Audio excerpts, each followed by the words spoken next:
Hello बच्चों, good morning. कैसे हैं आप? हम शैक्षिक नवाचारी संवाद यानी कि EIC आज फिर आपके लिए लेकर आए हैं दैनिक सामग्री। आज 12 जुलाई 2021 दिन सोमवार है। रोज की तरह हम आज पठन पाठन से पहले आनंदम के तहत आज जुलाई के दूसरे सप्ताह में ध्यान देकर सुनने की प्रक्रिया करेंगे। पिछले सप्ताह हमने माइंडफुल ब्रीदिंग पर काम किया था। अब इस सप्ताह हम माइंडफुल लिसनिंग पर काम करेंगे। प्यारे बच्चों, आज हम आनंदम में ध्यान देकर सुनने की प्रक्रिया करेंगे। इसके लिए सबसे पहले आप आरामदायक स्थिति में बैठ जाएं। आप आंखें बंद कर सकते हैं। अब अपनी आती और जाती सांसों पर ध्यान देंगे। यदि ध्यान भटक रहा तो पुनः अपनी सांसों पर ध्यान देते हुए 1 मिनट तक यही प्रक्रिया करेंगे। अब आप अपने आसपास आने वाली विभिन्न आवाज़ों को ध्यानपूर्वक सुनें। ये आवाज़ पंखे की, किसी से बात करने की, किसी के हंसने की, चिड़िया के चहचहाने की या गाड़ी चलने की भी हो सकती है। बच्चों, आंखें बंद करके ध्यान से आवाज़ों को सुनना है। यदि ध्यान भटक रहा है तो पुनः ध्यान से आवाज़ों को सुनने का प्रयास करें। 30 सेकंड तक यही प्रक्रिया करते रहें। अब जब भी सहज महसूस करें, अपनी आंखें खोल सकते हैं। ठीक है ना? बहुत अच्छा। अब गतिविधि हेतु जो चर्चा में आपके लिए प्रस्तावित प्रश्न हैं तो ये हैं। आप बताएं, आपने कौन कौन सी आवाज़ें सुनी? क्या आपने चिड़िया के चहचहाने की आवाज़ सुनी? आवाज़ें दूर से आ रही थीं या पास से? आवाज़ें मधुर थी या कर्कश? आवाज़ें किस ओर से आ रही थी? आवाज़ें देर से आ रही थीं या जल्दी जल्दी से? आपको एक समय में एक ही आवाज़ सुनाई दे रही थी या एक से ज़्यादा? पूरी गतिविधि के दौरान कौन सी आवाज़ शुरू से अंत तक सुनाई देती रही? आप जरूर बताएं। इसके बाद हम आज दैनिक योगासन में ताड़ासन की बात करते हैं। इसके लिए सबसे पहले आप खड़े हो जाएं। अपने कमर एवं गर्दन को सीधा रखें। जब आप अपने हाथ को सिर के ऊपर करें, सांस लेते हुए धीरे धीरे शरीर को खींचें। खिंचाव को पैर की अंगुली से लेकर हाथ की उंगलियों तक महसूस करें। इस अवस्था को कुछ समय के लिए बनाए रखें और सांस लें और सांस छोड़ें, सांस लें और सांस छोड़ें। ठीक है? इससे हमको ये सारे लाभ होते हैं। इस वर्कशीट में आप पढ़ सकते हैं। ओके, अब आज आते हैं हम कक्षा 1 और 2 में विषय हिंदी पर। तो आपको आज बच्चों इ से इमली और ई से ईख अपनी कॉपी में लिखना है। ठीक है ना? हाँ। इसके बाद देखो, इस वर्कशीट में आपको कुछ रंग दिखाई दे रहे हैं। हरा, नीला, लाल, काला, पीला, ये लिखा हुआ है। इनको मिलान कीजिए। इनको आप मिलाइए कि कौन सा रंग जो यहाँ पर जिसका नाम लिखा है वो कहाँ पर है। ठीक है? इसके बाद अगली गतिविधि आपके लिए है। यह एक आइसक्रीम दी हुई है। इसको अपनी कॉपी में बनाओ और जो यहाँ आइसक्रीम का रंग दिया गया है, ऐसा रंग उसमें भरो। इसके बाद आपको सुलेख में अपना नाम लिखना है। सुंदर अक्षरों में आपका जो नाम है वो लिखिए। अगली गतिविधि में आपको चित्र देखकर मिलान करना है। जैसे यह कौवा है तो यहाँ पर कौवा मिलाया हुआ है। ठीक है?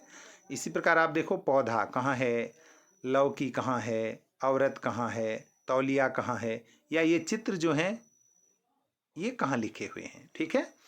इसके अलावा नीचे ये चित्र दिए गए हैं, इनको देखकर इनके नाम आप अपनी कॉपी में लिखो।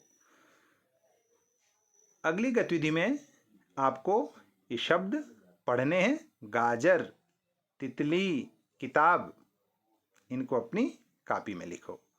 और इसके अलावा अंत में आप पढ़िए और खाली जगह भरिए। जैसे मेरा नाम जो है वो लिखो है, मैं कक्षा 1 में पढ़ते हो तो 1 में, 2 में तो 2 में। ठीक है, ओके। अब आते हैं हम कक्षा 3 के हिंदी विषय में।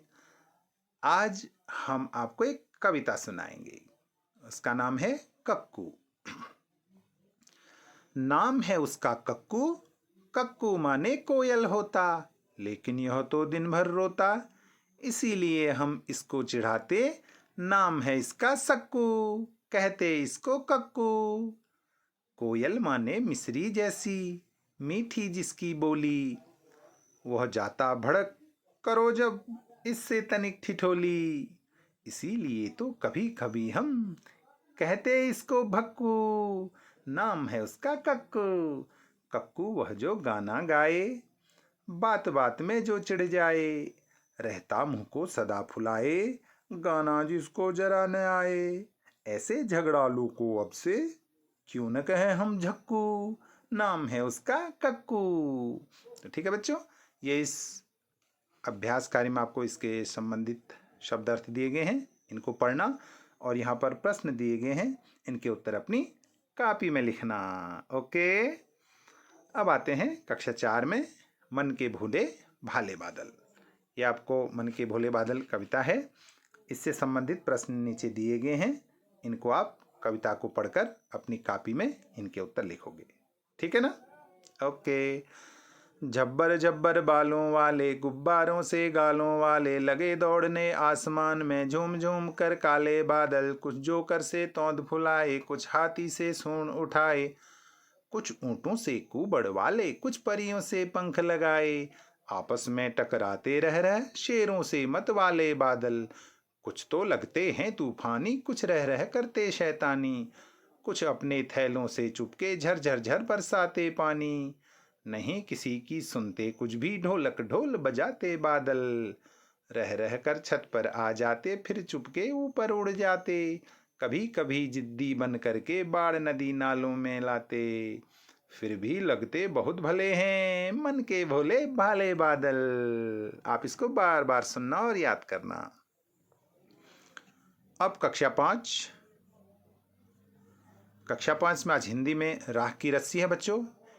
आप इस पाठ के सारांश को पढ़िए और इससे संबंधित जो भी यहाँ पर प्रश्न दिए गए हैं, उन प्रश्नों के आप उत्तर अपनी कॉपी में लिखेंगे और यहाँ पर शब्द अर्थ दिए गए हैं, इनको याद करेंगे और इनको भी अपनी कॉपी में लिखेंगे।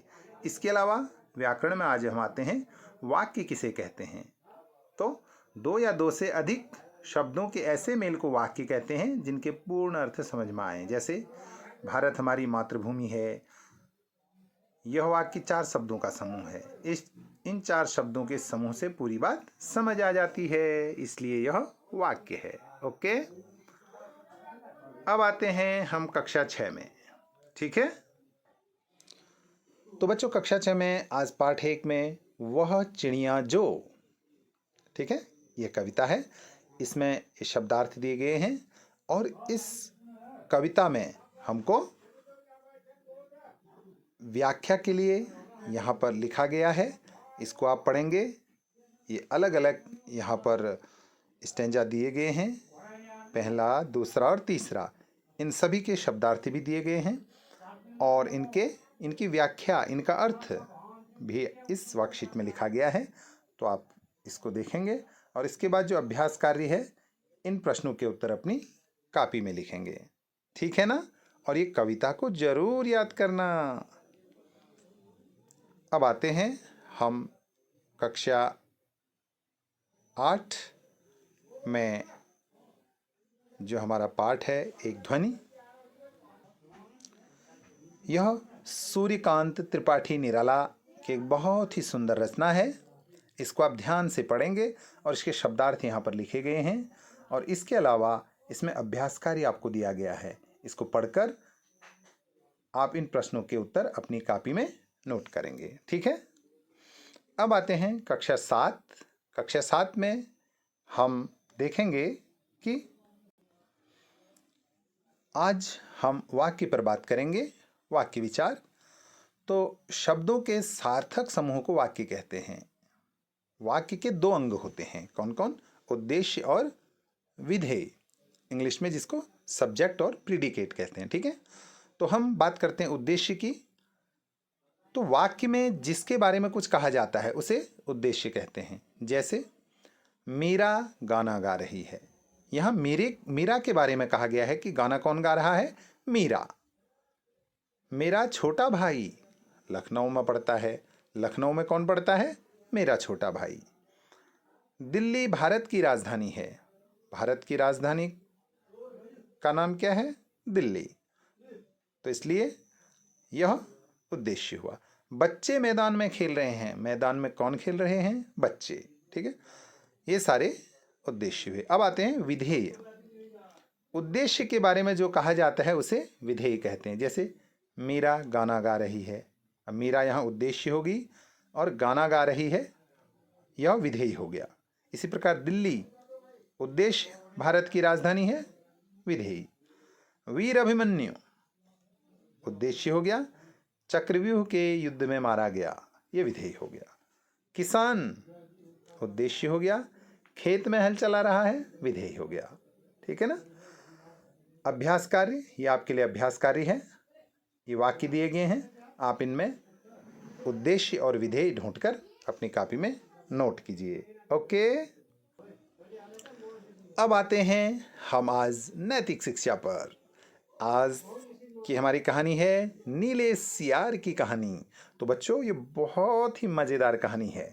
इस कहानी को पढ़कर हमें समझ में आता है कि हमें कभी झूठ नहीं बोलना चाहिए। एक न एक दिन तो पोल खुल जाती है। किसी को भी ज़्यादा दिनों तक बेवकूफ़ नहीं बनाया जा सकता है। इसलिए हम जैसे हैं, जो हैं, उसी पर हमको विश्वास रखना चाहिए। इस नैतिक शिक्षा को आप पढ़ें और शिक्षा ग्रहण करें और अपने घर परिवार में भी सुनाएं। इसके बाद हम आते हैं आज के सामान्य ज्ञान पर।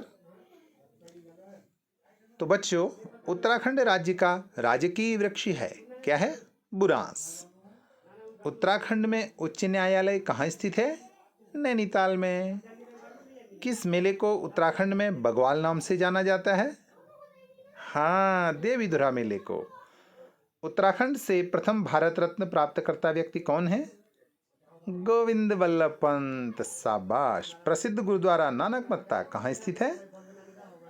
उधम सिंह नगर में। तो इन प्रश्नों को आप पढ़ना, याद करना और अपने दोस्तों को भी सुनाना। ठीक है, अब बढ़ते हैं आगे। मज़ेदार जानकारी कि हम देखो लीची खाते हैं, तो लीची में क्या क्या होता है यह इस वर्कशीट में दिया गया है कि 100 ग्राम अगर हम लीची लें तो उसमें calorie, fat, cholesterol, potassium, carbohydrate, magnesium, vitamin B6, vitamin C, iron, protein, sodium और क्या क्या होता है।